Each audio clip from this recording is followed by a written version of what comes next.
Woo! It's the morning after the ride. Humboldt's Redwood Marathon. Half marathon. I did the half marathon 2006. Quite a good time. If you want to do a half marathon, or a marathon, or a 5 or 10k and you're in the area, Humboldt Redwoods, NorCal. This is how you save money, man. Wear stuff. Guys, you don't need fancy fashion to pull hot babes like Freely. It's the inner game you want to work on. You can look like a bum like Durianrider. Alright? Save your money on that high fashion bullshit. Ride nice bikes. If you want to spend money, get a nice bike and a power meter. Compact cranks. Anyway, so questions on the ride. The morning after the 568k ride, how do I feel? Feel really good. My right hamstring's a bit tight, which was to be a bit expected because I hadn't ridden that for a long time. Alright, here we go. Questions. How many carbohydrates did you eat in your ride? I probably would have had at least 6,000 calories from carbohydrate in that 24-hour period because I like to eat around 60 grams of sugar per hour.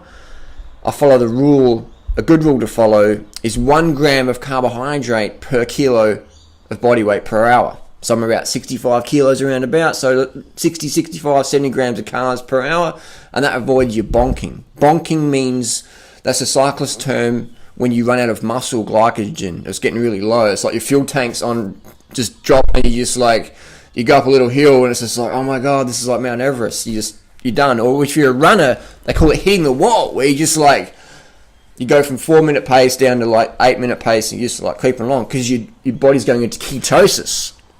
You don't want to go into ketosis. That's kills your red blood cells, or you just smash it down your hematocrit, etc. You don't want to go in ketosis. You always want to avoid ketosis. Ketosis is the worst thing for your fitness. That's why when people do a long-term water fast, they're fucked for 6 months after or longer.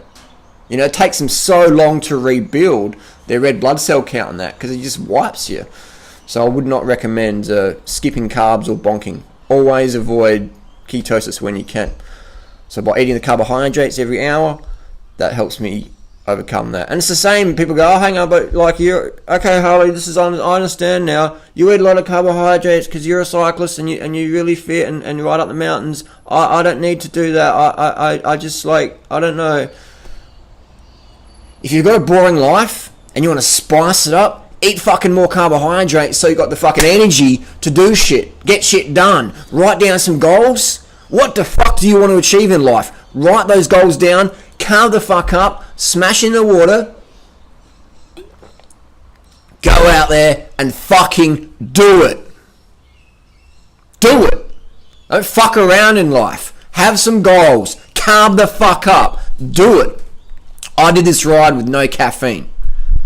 I just wanted to prove a point that it's all about the fucking mind. Carbohydrates, sleep, water, sugar. But I didn't have sleep in this 20. I didn't sleep a bit. The closest I got to sleep was closing my eyes on some of the straight sections of the road just to relax the muscles. If you want to do shit in life, you got to carb the fuck up, man. Otherwise you'll be like, but you're really fit. I'm not fit. I don't want to ever be fit. I just want to be victim mode all of my life. Fuck off with that shit, man. Seriously, carb the fuck up. Decrease the fat and protein in your diet. Get rid of all your animal products.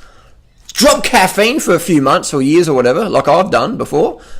And then just you come into balance of what works in your life. Whenever you got stimulants in, you sort of master that.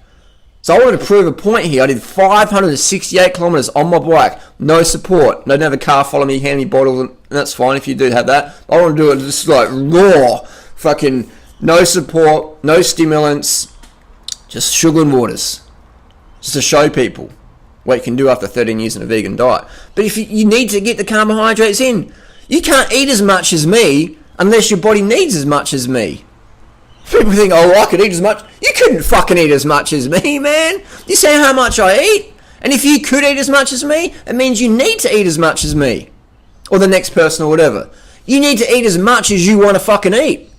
You need to sleep as much as you want to sleep. You need to piss and crap as much as your body needs to. Keep it high carb, low fat, low protein vegan. Seriously, write down some fucking goals and do it. Next question. Durianrider, can you address fructose? Like, I've done videos about this one, but the basically thing with fructose is one of the sugars that doesn't require insulin to be metabolized. Look it up. So the body releases less insulin. So that's why, the long-term fruitarian people are like slim. Regardless that most people in the fruitarian world have got very poor fitness. But they're very lean, very slim. Why is this? It's because, and their diet's mostly fructose. How does that work? How does someone get most of their calories or majority of their calories from fructose and be lean after 10 years with fuck all fitness? Interesting, isn't it? Because fructose keeps your insulin levels low. When your insulin levels are low, your body weight's going to be lower. That's why the NFL linebackers, etc., all the bodybuilders shoot up insulin. They don't have diabetes, but they're injecting insulin. Yes, it's fucking dangerous, but it's legal and it fucking works. Insulin's one of the most anabolic steroids around. So people are injecting insulin into themselves, getting swole, getting bigger, and that's what insulin does. It makes you heavier. So fructose diet is terrible if you want to gain weight. If you want to be heavy, don't eat fruit. If you want to be slim, eat fruit. I know it's the opposite of what the obese weight loss experts talk about. Isn't that hilarious? Obese, overweight, weight loss experts. My name's Robert Lustig, and I look like a walrus seal, and fructose makes you very fat. What a load of bullshit. What a load of fucking bullshit. Next question.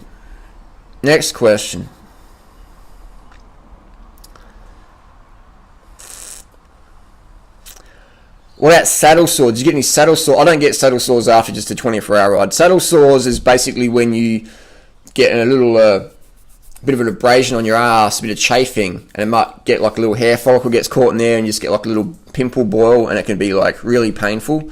I don't get those from 24-hour rides. You get those on if you're doing big Ks in a month, but otherwise I don't get that. How did you charge your Garmin? That's a good question. The Garmin I used was Garmin 800. This is the best product they make for my sort of style of riding. It's got maps in there, everything I need, calculates my power meter. This is about 15-hour battery life, and I use a little Porta Power.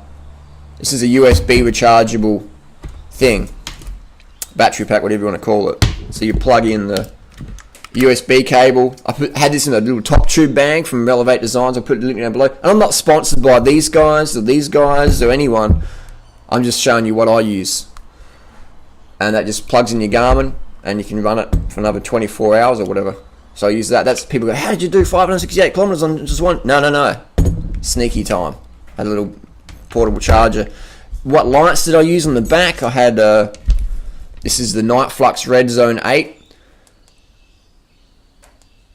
That's pretty bright.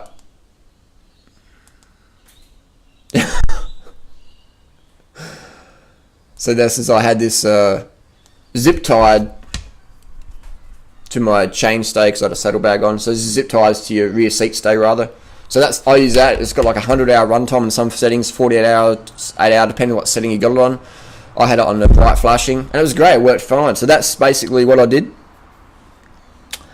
on the ride. If you have any more questions, what did I eat? Well, carbohydrates, obviously. But I had lots of dates. I had a couple of bananas, which don't really travel well. I had those in New Jersey. I ate those first. So dates, bananas. I had some gels from Talk gels. They make a vegan gel. Cliff gels. Had a couple of Talk bars and a couple of Cliff bars, just to mix it up a little bit. Had a lot of vegan licorice, this vegan raspberry licorice. I like to have variety on those long rides now because it helps you eat more. And variety helps you eat more. That's why I'm big into variety in your diet, because it helps you eat more. You want to have more carbohydrate in your diet. So if you're having just the one thing, that's cool. But when you do a long ride and it's a bit sleep deprived, your appetite sort of drops off, but having variety, it's like, oh yeah, new flavor or whatever, it helps you eat enough. So then you just don't run your metabolism into the ground because you're always getting some calories in, some carbohydrate calories. So it's great. So I had different flavors during the ride. That made sure I was always looking forward to the next little snack. Just something different. And it all digested fine. I've got good digestion because I'm fit and I eat well all year long and I keep it low fat. So during the ride, did I have any coconut oil or fat? No. Other than a couple of grams of fat in the dates or bananas or the Cliff Bar. I probably had 30 grams of fat for the whole day, which is, applies to my 95-5 principle. 90% calories coming from carbs, 5% protein, 5% fats. High carb is where it's at. All this bullshit about eat more fat, this is all it is. It's bullshit.